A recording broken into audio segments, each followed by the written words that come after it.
Padah, saya tahu pasal aurat. Tiada pula pergi kerja sampai BERBIKINI berkemban. Amelina. Sebelum kita melangkah jauh, yang belum lagi subscriber, apa kata anda subscriber dan tekan butang loceng untuk notifikasi video selanjutnya?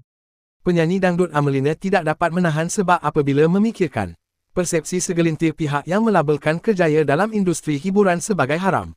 Seperti didakwa pempengaruh sensasi Tarek Fit. Memetik laporan Cosmo, Amelina, 52, berkata meskipun ada benarnya pandangan tersebut, namun niatnya menceburi bidang seni hanyalah untuk mencari rezeki bagi meneruskan kehidupan. Bukan kita nak betulkan benda yang salah. Fasal aurat semua itu, memang kita tahu. Yang penting niat atau nawaitu kita. Contohnya, kalau dapat rezeki ini, kita nak buat untuk apa? Saya secara peribadi, tiadalah sampai terkeluar landasan niat saya. Orang pergi pejabat, mereka pakai baju yang sesuai. Untuk saya sebagai penyanyi, kenalah pakai baju yang sesuai untuk menyanyi. Tiada pula sampai pergi kerja berbikini atau berkemban, katanya.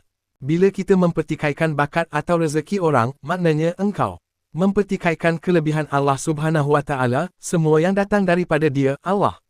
Macam saya, 15 tahun menghilang kemudian dilorongkan semula dalam industri menyanyi lagu-lagu lama yang popular. Rezeki ini yang membolehkan saya membesarkan anak-anak dan bekerja demi mereka. Individu terbabit boleh menilai, tak salah tapi rezeki ini datang daripada Allah.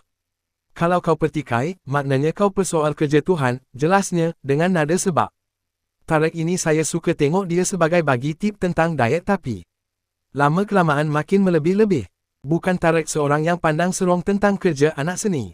Ramai lagi sebenarnya. Kita golongan artis macam satu, kampung. Walau dia tak tuju pada saya. Halal haram apa semua, memang dari luaran tapi kita tak tahu dalaman, seseorang, tambahnya lagi.